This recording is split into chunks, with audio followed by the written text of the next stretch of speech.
Hi friends, I am your host Mr. Sunshine, and once again I welcome back to you all on my English learning platform English Shines, a place where my dear ones get higher and reach better in the part of study. So friends, आज हम बात करने वाले class 9 के next chapter के बारे में जिसका नाम है विंग, जिसे ओरिजिनली लिखा गया है सुब्रमण्यम भारती के द्वारा 1882 टू 1921, जिसका ट्रांसलेशन किया गया है तमिल से इंग्लिश में ए के रामानुजन के द्वारा। ओके, सो ये रही थोड़ी सी ओवरव्यू विंग के बारे में। अब इस पूरे विंग चैप्टर को जब आप पढ़ते हो या उसके बारे में आप समझने की कोशिश करते हो तो आपको ये फाइंड आउट होता है कि ये एक्चुअली एक ट्रांसलेटेड पोएम है तमिल में, जिसे लिखा गया था सुब्रमण्यम भारती के द्वारा, और उसे इंग्लिश में कन्वर्जन करके ए के रामानुजन ने यहाँ रिप्रेजेंट किया है क्लास 9 की बिहाई बुक में। चलिए स्टार्ट करते हैं इसका explanation. Wind comes softly, don't break the shutters of the windows, don't scatter the papers, don't throw down the books on the shelf. क्या कह रहा है वो? हवा come softly, धीमी गति से आओ, don't break the shutters of the window, जो उनमें लगे हुए फ्रेम है उनको तोड़ो मत, खिड़कियों में जो फ्रेम लगे होते हैं उनको आप तोड़ो मत, don't scatter the papers, जो पेपर्स रखे हैं उन्हें बिखेरो मत, don't throw down the books on the shelf, और साथ ही साथ जो शेल्फ मींस और अलमारी, यहाँ पे आप मैं बता देता हूँ आपको अलमारी। ओके, सो जो अलमारी में किताबें रखी गई हैं उसे थ्रो डाउन, नीचे मत गिराओ। देयर लुक, देखो वहां, what did you throw down, throw them all down, तुमने क्या किया है, तुमने उन सभी को क्या किया है, ऑल डाउन, नीचे गिरा दिया है। You tore the pages of the book, तुमने किताब के जो पेजेस हैं, जो पन्ने हैं, उन्हें भी फाड़ दिया है। You brought the rain again, तुम फिर से बारिश ले आई हो। You are very clever at poking fun, poking fun means और मेकिंग फन, या हम यहाँ मैं लिख देता हूँ आपके लिए मजाक उड़ाना। ठीक है, जब कोई नॉर्मल इंसान है, कमजोर इंसान है, तो उनका क्या कह रहे हैं, वो मजाक उड़ा रहे हैं। You are very clever at poking fun at weak wings, weak मतलब क्या है, कमजोर। ठीक है, मैं साथ में आपके लिए हिंदी मीनिंग भी लिखते चल रहा हूँ कि आप समझने में काफी आसानी हो। तो जो कमजोर लोग हैं उनका तुम मजाक उड़ाने में काफी क्लेवर हो, काफी चालाक हो।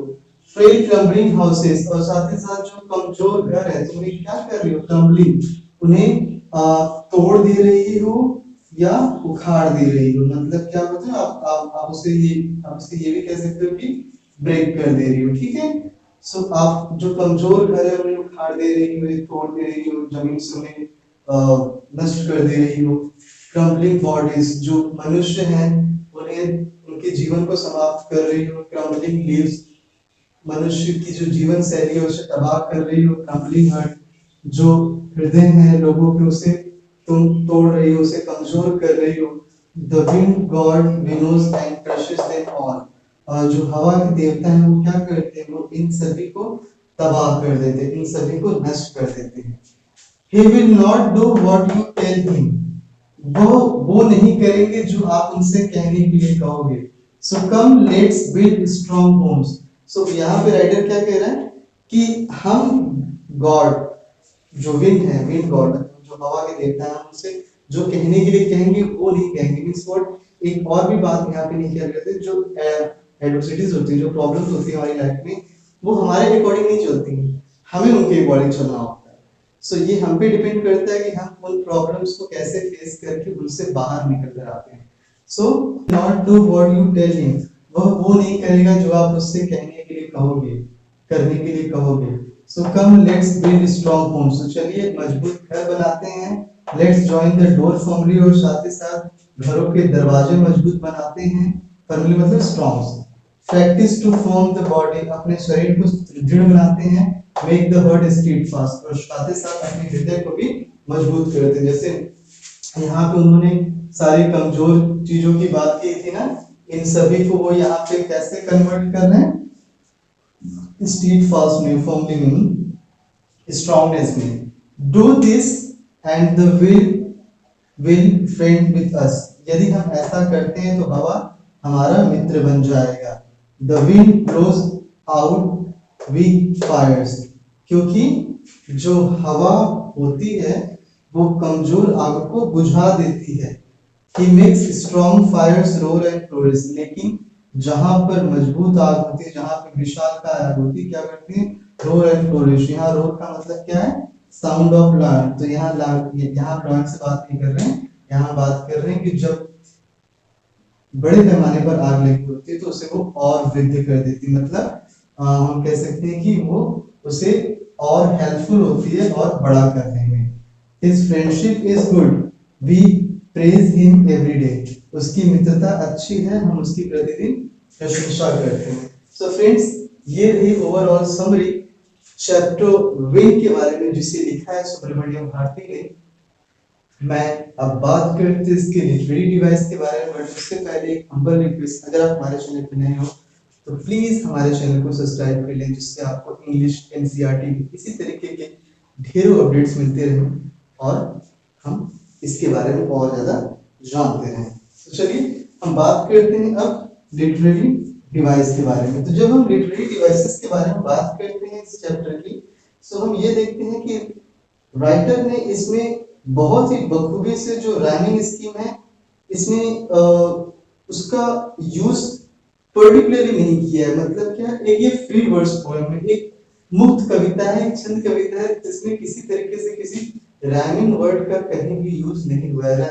आप जैसा कि जानते हो दोस्तों, राइमिंग वर्ड क्या होते हैं? जो किसी भी वर्ड के सबसे लास्ट में यूज किए जाते हैं। ठीक है, अब बात करते हैं इसके सेकंड चीज की जिसमें यूज हुआ है। यहाँ पे एनाफोरा का वो यूज करते हैं।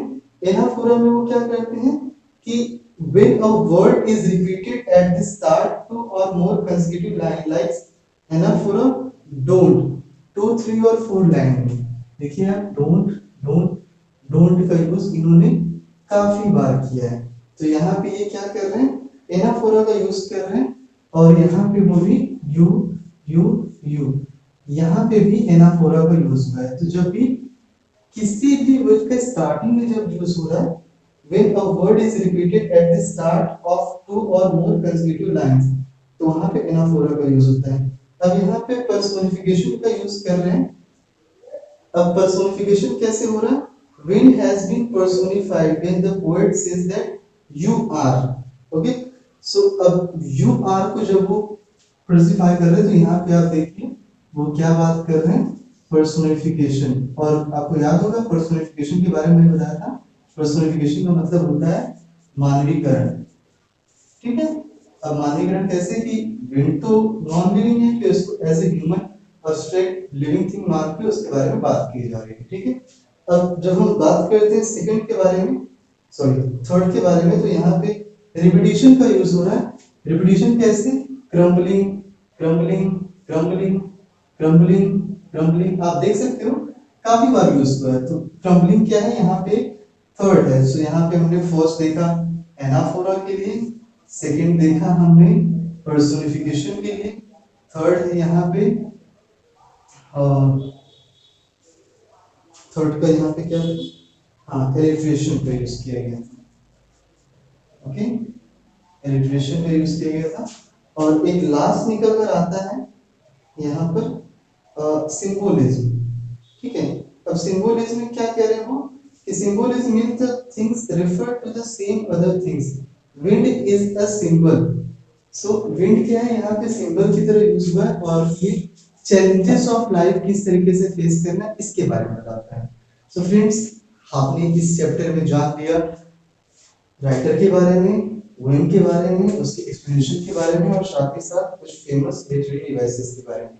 तो ये रही ओवरऑल समरी। इसके बावजूद भी आप अगर कुछ और जानना चाहते हो इस चैप्टर के बारे में तो आप नीचे कमेंट बॉक्स में मेंशन कर सकते हो, वहां पे मैं आपके मैसेज के पर्सनली रिप्लाई करूंगा। तब तक के लिए अपना ख्याल रखिए, घर में रहिए, सेफ रहिए और जय हिंद।